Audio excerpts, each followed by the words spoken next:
Bonjour, bienvenue à votre émission de la Victoire de l'amour. J'espère que vous allez bien en cette période de Noël. Aujourd'hui, un témoignage absolument exceptionnel. Je reçois une jeune maman qui a eu la douleur de perdre 2 bébés, mais vous allez voir tout ce qu'elle a appris à travers cette épreuve-là. C'est absolument bouleversant. Elle se nomme Joanie Lacroix. En chanson, notre amie Joanne Bluteau. Et l'homélie sera faite par le bon père Michel Marie de Paris. Bienvenue à votre émission La Victoire de l'amour.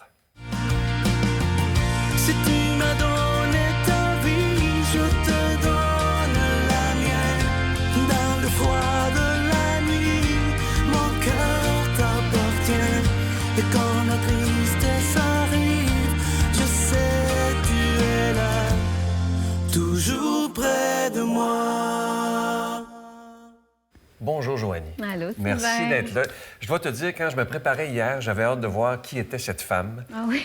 Parce que tu es tellement lumineuse, malgré les épreuves que tu as vécues. Alors, j'aimerais qu'on recule dans le temps. Mais avant, j'ai lu que tu viens du milieu de la télévision. Oui. Ah oui, tu faisais quoi exactement? J'étais productrice. Ah oui? Ouais. J'ai été productrice pendant une bonne dizaine d'années en télé, en publicité, en contenu, à explorer tous ces domaines-là, à être très stimulée par ce milieu-là. C'est très stimulant, mais en même temps, je dirais qu'intérieurement, il y avait une partie qui n'était pas complètement nourrie, un certain manque de sens. Oui. De travailler autant, d'avoir autant de stress sur les épaules, mais qu'au final, de ne pas créer un impact positif sur les humains ou de ne pas créer une petite différence. Oui. Et il y a un événement qui est venu tout le bouleverser. Alors, en 2015. Ouais. Qu'est-ce qui est arrivé en 2015? Ah, je veux juste dire aux gens que le petit qui est là s'appelle Jacob. C'est mon garçon. Il a quel âge? T'as quel âge? T'as quel âge? 6 ans et demi. Le et demi est important, hein? Alors, qu'est-ce qui s'est passé en 2015? Donc, en 2015, Jacob avait 3 ans et j'étais enceinte de mon deuxième garçon. Et au cours de la grossesse, on a appris que notre garçon avait une anomalie importante aux intestins qui demandait les soins intensifs suite à la naissance. Et on a décidé de le garder, cet enfant-là, d'aller jusqu'au bout malgré les incertitudes quand même. Et la grossesse s'est super bien passée. L'accouchement, les premiers jours également, mais à un certain moment donné, mon fils a perdu un tiers de son sang. Ah oui? Oui, pour une raison que les médecins ignorent. Ils n'avaient jamais vu ça dans le cas de cette anomalie-là. Et là, c'est enclenché une suite de mauvaises nouvelles. C'était mauvaise nouvelle après mauvaise nouvelle. Jusqu'à temps, il y a eu un moment où mon chum et moi, on s'est dit... c'est de l'acharnement. Tu sais, un moment donné, on le voyait, là, il était branché de partout. Puis, un moment donné, on a ressenti que de pousser ça, c'était comme de forcer un peu trop la vie.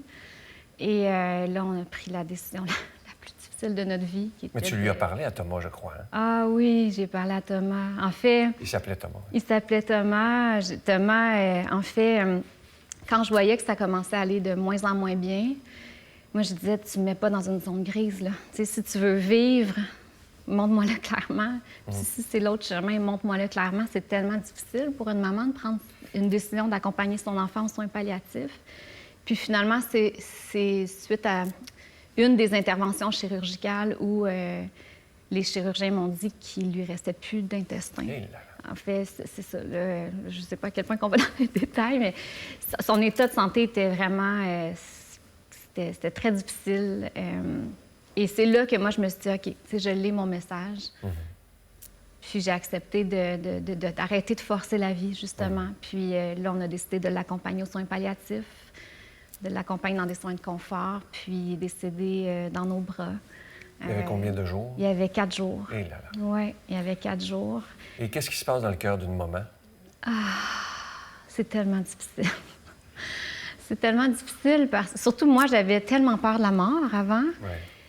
J'avais jamais vécu de deuil de ma vie. Mes grands-parents n'étaient pas décédés. Donc, et là, de faire face à la mort, je trouvais ça me faisait peur, en fait. Mais pourtant, quand il est décédé, il y a vraiment quelque chose qui a changé dans la pièce. Là. Au niveau de l'énergie, là, je sentais... C'était lumineux, c'était doux.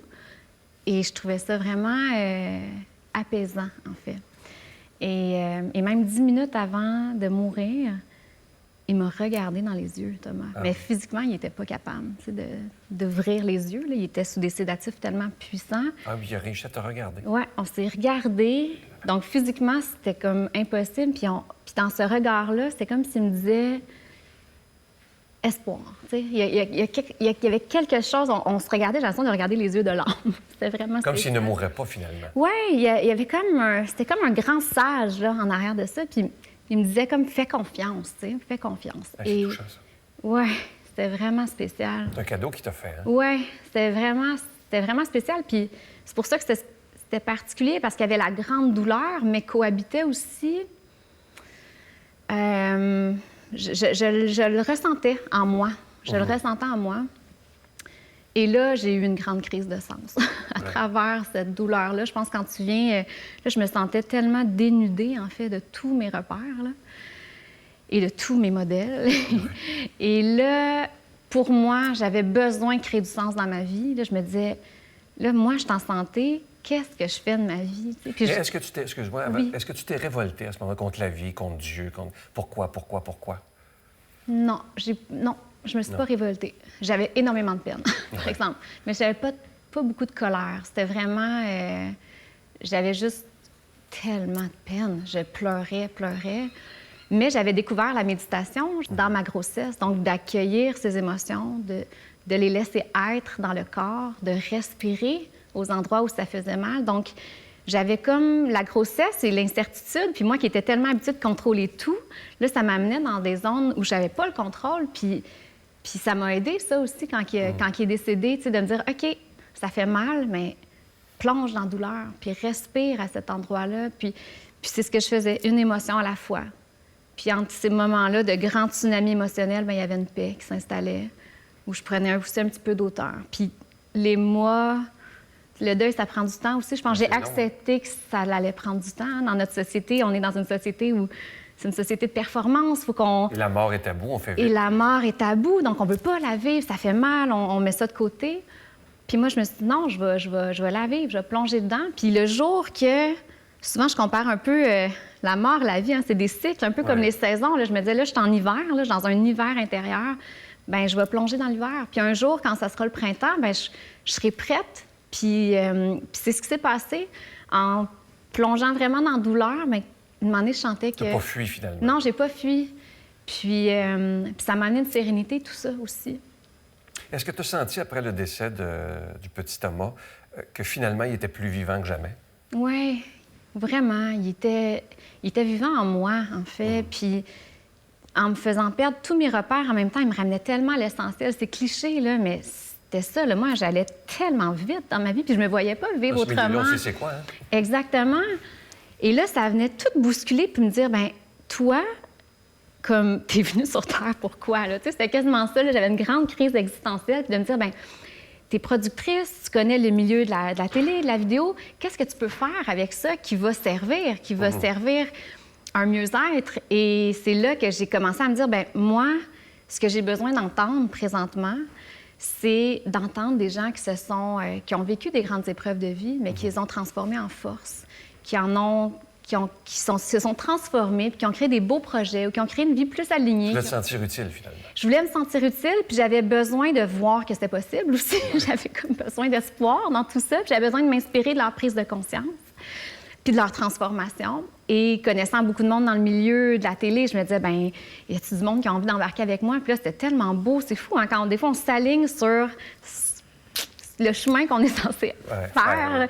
Il y a comme les bonnes personnes qui arrivent au bon moment. C'est spécial, toutes les synchronicités qui se sont passées. Et là, le projet Pastel Fluo, qui est maintenant mon projet de vie, est né comme ça. Donc, on fait des portraits documentaires sur des gens qui nous amènent à vivre avec plus de conscience, qui se connectent à leur cœur, qui suivent des projets, qui nourrissent la vie en eux. Puis moi, c'était ça en fait, ça a été ça ma clé de guérison, c'est que je me suis dit, bien, à place de nourrir la mort, je vais nourrir la vie, je vais nourrir ce qui pétille de l'intérieur, je vais nourrir ce qui a envie d'émerger de moi. Puis j'ai écouté ça à chaque jour. Moi, t'as donné la vie, finalement. Exactement. Demain, tu sais, j'enlève pas toute la douleur parce que ça fait tellement mal, mais parallèlement, il y avait comme la vie qui poussait, puis la vie qui voulait vivre, puis la vie qui s'éveillait aussi. Puis j'avais vraiment l'impression de renaître à moi-même, en fait, de renaître à une partie de moi que j'avais un peu oubliée avec les années, mais qui était là, puis de renaître à mes rêves, puis à mes inspirations, puis à mes valeurs. Et donc, un an et demi plus tard... Oui, là, il y avait d'autres choses qui t'attendaient. Bien, c'est ça. Donc, 1 an et demi après le décès de Thomas, donc on a pris le temps de bien faire les choses. La plateforme était lancée. Puis là, je voyais aussi que ma crise de sens était une crise de sens aussi de société. Je pense qu'il y a beaucoup de monde actuellement dans la société qui recherche un sens, avec tout ce que la planète vit également, avec la santé mentale collective qui est fragile. Tu sais, cette société-là de performance. Le monde est fragile. Le monde est fragile. On le sent qu'on est comme au bout d'un paradigme, puis à l'émergence d'un autre paradigme qui est beaucoup plus humaniste, qui a des valeurs écologiques également, qui prend soin de la vie sous toutes ses formes. Exactement. Et Pastel Fluo, ma série documentaire, s'est transformée un peu en projet social parce que je prenais aussi de la hauteur sur ce qui se passait dans notre société. Puis je me disais, mais il faut montrer des modèles de personnes qui vivent autrement, qui nous amènent à faire les choses autrement. Donc, 1 an et demi plus tard, je mettais la plateforme en ligne. Au même moment, je tombe enceinte de ma fille, donc de sa sœur, Nélia.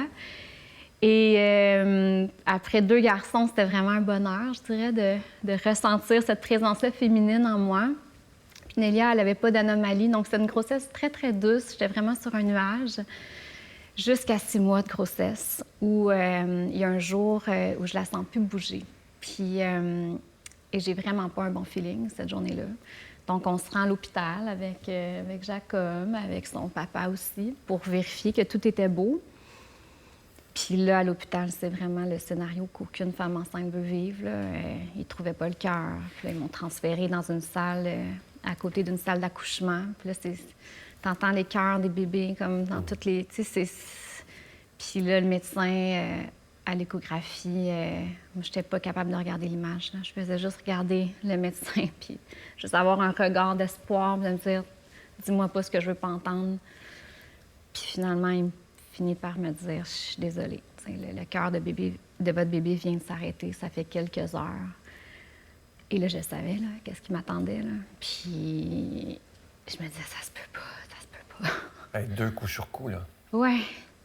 Oui, puis 2 morts inexpliquées aussi, parce que Nélia, c'était un accouchement, hein, rendu en fin de grossesse, c'est un accouchement, puis toutes les biopsies qu'ils ont fait, c'était vraiment un diagnostic de mort inexpliquée, donc c'était difficile de se rattacher au... Tu sais, il n'y a pas de pourquoi, en fait, c'était juste pourquoi, mais il n'y avait comme pas de raison, c'était juste d'accepter ça, puis d'entamer ce chemin-là du deuil qui est tellement difficile, une autre fois. Puis je me disais, my God, mon corps, tu sais, j'avais tellement fait tellement mal perdre un enfant. Des fois, j'avais besoin de m'arracher le cœur tellement que ça faisait mal, tu sais. J'ai repris le même processus, une émotion à la fois. Puis encore une fois, tu as appris du décès de Mélie. Oui, Nélia, je pensais pas que je verrais des cadeaux cachés en arrière de ça. Oui, il y en a eu. Il y a eu... Nélia est venue déposer en moi... tu sais, autant que Thomas, c'était beaucoup la crise de sens, un réalignement avec ma vie, un besoin d'être sur mon chemin. Nélia est venue déposer beaucoup de douceur dans nos vies, beaucoup d'émerveillement aux petites choses, hein, même ensemble. Bien là, c'est sûr, tu sais, d'en avoir perdu 2, disons qu'avec lui, ça change tout, hein, aussi. Tu sais, je suis là. Tu sais, avant, j'étais dans ma to-do list, là, souvent, quand on joue ensemble. Maintenant, je suis vraiment là. Puis aussi, toute aussi la relation aux épreuves. Moi, je me disais à Jacob, est-ce que j'y cache ça? Tu sais, souvent, les enfants ne veulent pas... Oui, j'ai lu ça, c'est que tu caches rien à Jacob. Jacob, j'ai jamais rien caché. Quand tu me voyais pleurer, puis je te le disais, je m'ennuie de ton frère ou je m'ennuie de ta sœur, j'ai de la peine. Mais le lendemain, des fois, j'étais pas dans... Tu sais, des fois, un deuil, c'est comme ça. Hein? Donc, on n'est pas toujours en train de brailler toutes les larmes de notre vie. Donc, le lendemain, il me voyait que, là, j'étais plus dans la joie cette journée-là. Puis en même temps, ça lui montrait aussi que la vie, c'est pas parfait, c'est pas un conte de fées, mais qu'il y a des cadeaux en arrière de chaque expérience. Puis il y a des cadeaux en arrière... Il s'agit de les voir, hein? Exactement. Il s'agit de les voir, mais il y en a. Il y en a. Ça vient déposer tellement de prise de conscience. Ça vient déposer... Moi, j'ai l'impression de... Je goûte plus à la vie autrement maintenant, tu sais.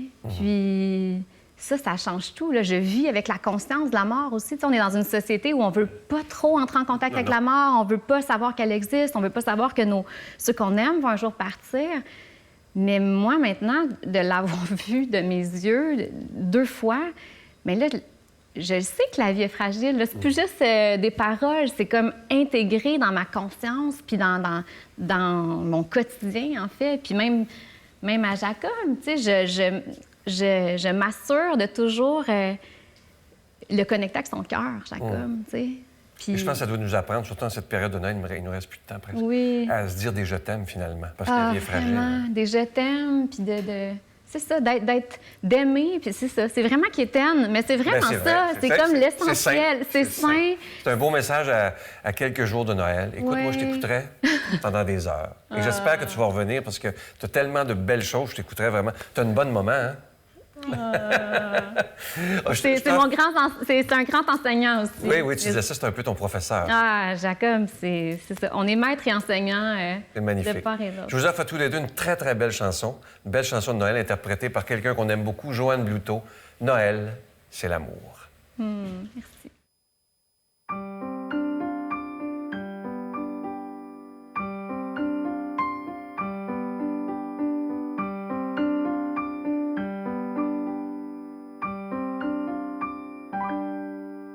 Noël, c'est l'amour, viens chanter toi mon frère. Noël, c'est l'amour, c'est un cœur éternel.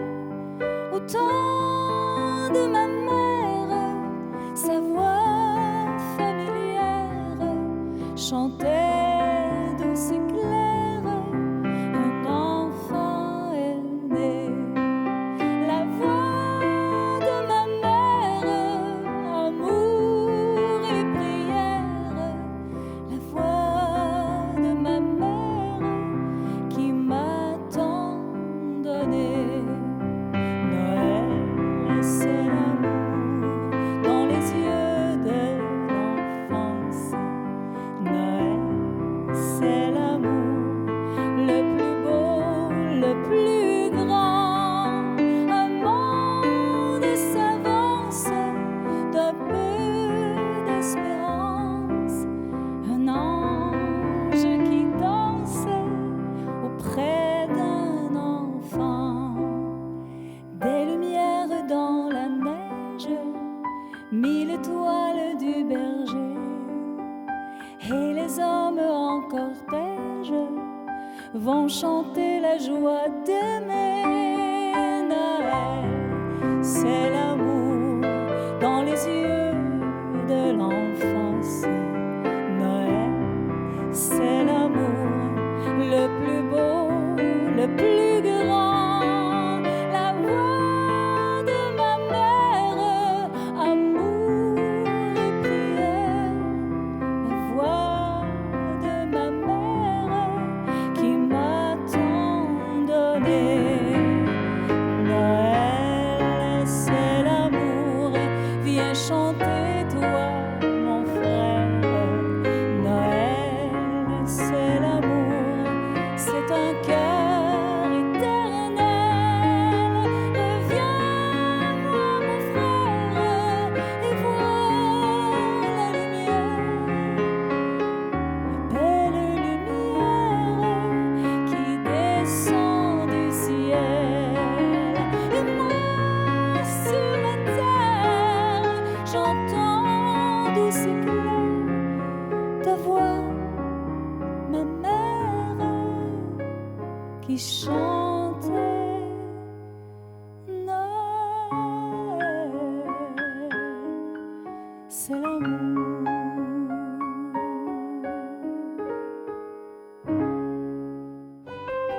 Notre Père qui es aux cieux, que ton nom soit sanctifié, que ton règne vienne, que ta volonté soit faite sur la terre comme au ciel. Donne-nous aujourd'hui notre pain de ce jour. Pardonne-nous nos offenses comme nous pardonnons à ceux qui nous ont offensés. Ne nous laisse pas entrer en tentation, mais délivre-nous du mal, car c'est à toi qu'appartient le règne, la puissance et la gloire pour les siècles des siècles. Amen. Sa berger, assemblons-nous, allons voir le Messie. Nouvelle agréable, un sauveur enfant nous est né. Glory, glory, alléluia.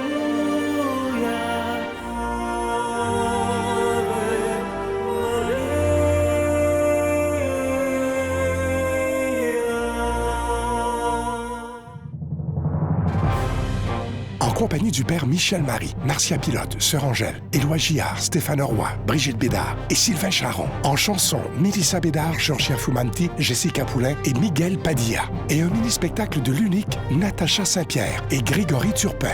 Les 6 et 7 juin 2020 à 13h et 19h à la salle Maurice-Aubry de Sherbrooke. À réserver rapidement au 514-523-4433 ou sans frais au 1-888-811-92-91.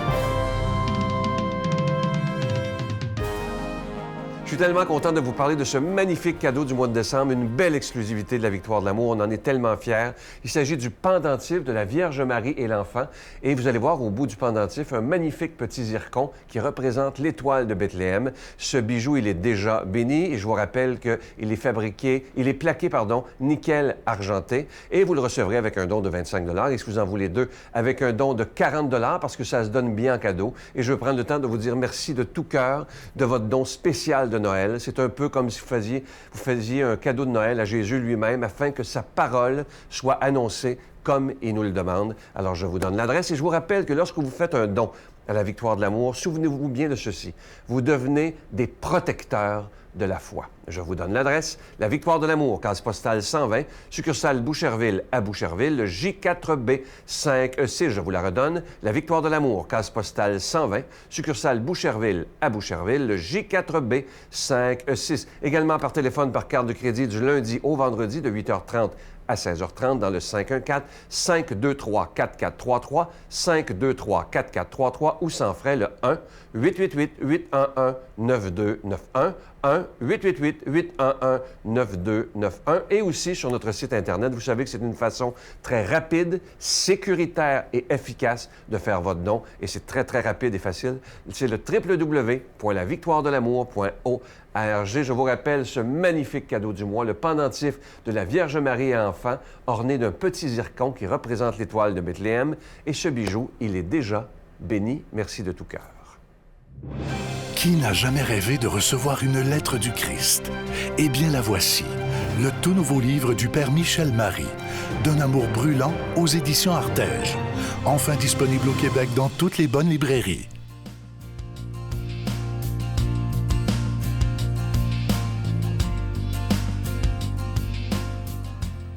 Bon dimanche à vous tous, amis que j'aime. Aujourd'hui, vivons l'Évangile selon saint Matthieu. En ce temps-là, Jean le Baptiste, dans sa prison, avait appris ce que faisait le Christ. Il lui envoya demander par ses disciples « Es-tu celui qui doit venir ou devons-nous en attendre un autre ?» Jésus leur répondit « Allez rapporter à Jean ce que vous entendez et voyez. Les aveugles voient, les boiteux marchent, les lépreux sont purifiés, les sourds entendent, les morts ressuscitent, et la bonne nouvelle est annoncée aux pauvres. Heureux celui qui ne tombera pas à cause de moi. » Tandis que les envoyés de Jean se retiraient, Jésus se mit à dire aux foules à propos de Jean, « Qu'êtes-vous allés voir au désert? Un roseau agité par le vent? Allez, qu'êtes-vous donc allés voir? Un homme aux vêtements luxueux? Mais ceux qui portent de tels vêtements vivent dans les palais des rois. Qu'êtes-vous donc allés voir? Un prophète? Oui, je vous le dis. Et bien plus qu'un prophète. C'est de lui qu'il est écrit « Voici que j'envoie mon messager en avant de toi pour qu'il prépare le chemin devant toi. » Amen, je vous le dis, parmi les hommes, il n'en a pas existé de plus grand que Jean-Baptiste, et cependant le plus petit dans le royaume des cieux est plus grand que lui. Mes frères bien-aimés, Jean-Baptiste est dans sa prison. Terrible destin que le sien. Lui qui bientôt va mourir parce que la fille d'Hérodiade, en dansant, a ébloui le roi Hérode et lui a demandé sous l'influence de sa mère la tête de Jean-Baptiste et elle l'obtiendra. Alors en attendant cette heure qui achèvera la route élancée mais tragique du plus grand des enfants des femmes, celui-ci s'interroge sur le Christ et son identité. Mais n'en soyez pas surpris, il est certain que Jean-Baptiste a déjà rencontré Jésus puisqu'il est son cousin. Il le connaît parfaitement. D'autant plus qu'il a reconnu en lui, il y a très peu de temps, l'agneau de Dieu, lorsqu'en bord de rivage, sur le lac de Tibériade, il a demandé à ses propres disciples de le quitter pour suivre le charpentier de Nazareth. Toutefois, aujourd'hui, prisonnier comme un rat dans ce cachot insalubre, Jean-Baptiste est pris d'un doute qu'il désire d'ailleurs au plus vite estomper, si bien qu'il va demander à ses disciples d'aller interroger Jésus lui-même. Es-tu celui qui doit venir? Peut-être veut-il en avoir le cœur net. Sa mission de précurseur est-elle parfaitement remplie? Si Jésus est bien le Messie, il peut mourir sans chercher à se défendre. L'affaire est close. Sinon, il lui faudrait encore se battre pour tenter d'accomplir parfaitement la volonté de Dieu. Mais quelle belle âme que celle de Jean-Baptiste! Remarquez à présent avec moi que Jésus prouve qu'il est le Messie en montrant tout simplement le bien qu'il accomplit. Les aveugles voient, les boiteux marchent, les morts ressuscitent, et sa sagesse, qui demain sera traduite en versets de l'Évangile, est annoncée ouvertement aux plus pauvres. Voyez, il est bon pour nous de comprendre que quand nous accomplissons le bien, nous ressemblons à Dieu, nous devenons le Christ. Aussi ne nous lassons pas de faire le bien. Soyons même obsédés, oui, je choisis volontairement ce verbe décalé, oui, soyons obsédés par le bien à accomplir et qui se présente sur notre route. Et si parfois il est bon que nous nous frappions la poitrine en songeant à nos journées et à nos défaillances, regardons surtout la qualité de l'amour que nous offrons aux autres. Je le redis, le reste, finalement, importe peu. Nos faiblesses, nos fragilités sont en grande partie non imputables à l'homme qu'on crée. Autour de nous, il y a des aveugles, des gens qui ne voient pas la beauté de la vie et la nécessité de lever les yeux en direction du ciel. Autour de nous, il y a des boiteux, autrement dit des gens qui doutent dans leur foi et qui marchent en claudiquant. Autour de nous, il y a des lépreux, des gens qui sont défigurés par les duretés de la vie. Autour de nous, il y a des sourds, des gens qui ne veulent pas entendre autre chose que ce qu'ils croient eux-mêmes. Et autour de nous, il y a aussi des gens qui sont déjà morts parce qu'ils n'ont plus aucune espérance. Sans compter tous ceux qui n'aiment pas aimer, alors là, c'est difficile à comprendre, mais c'est ainsi, et qui sont donc de grands opposants à l'Évangile. Certains jours, vous comme moi, nous appartenons à toutes ces catégories. En effet, faut-il le rappeler, oui, c'est bon, nous ne sommes pas meilleurs que les autres et nous avons besoin que Jésus vienne vers nous pour nous conduire enfin, sur les chemins de l'amour vrai. Lorsqu'il était sur la terre, il n'a pas cessé d'accomplir le bien et de valoriser aussi les êtres. C'est ce qu'il fait d'ailleurs aujourd'hui avec Jean-Baptiste, en le proclamant le plus grand des enfants des hommes.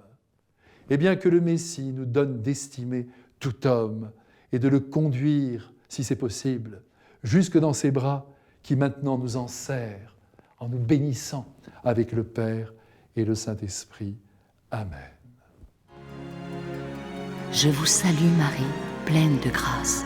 Le Seigneur est avec vous. Vous êtes bénie entre toutes les femmes, et Jésus, le fruit de vos entrailles, est béni. Sainte Marie, Mère de Dieu, priez pour nous pauvres pécheurs, maintenant et à l'heure de notre mort. Amen. La Victoire de l'amour remercie Plancher 440 et ses partenaires Beaulieu Canada, la référence en couvre-plancher, et Impex pour des projets mur à mur. Vous savez, ce qui me venait en tête et dans le cœur pendant que j'écoutais ce magnifique témoignage de Joanie, c'est cette phrase de Saint Paul qui dit « Et elle le vit totalement, tout concourt au bien de ceux qui aiment Dieu. » Et malgré ces terribles épreuves, elle a su trouver les cadeaux. Et c'est absolument magnifique en cette période de Noël. La semaine prochaine, on passe la demi-heure avec quelqu'un qu'on aime tellement, l'unique Guylaine Tanguay. Et pour la première fois, sa fille Marie-Pierre va même chanter avec elle. Je vous laisse sur un extrait. Je vous souhaite la plus belle des journées. Moi, je vous attends demain matin. Bye bye. Le sapin est lumineux jusqu'à l'aurore, jette son parfum si doux. Noël, les enfants qui crient joyeux devant leurs beaux jouets. Noël, la neige qui tourbillonne et qui danse dans l'air en retombant sur nous. Noël, et les carillons joyeux résonnent tout son cœur. Noël.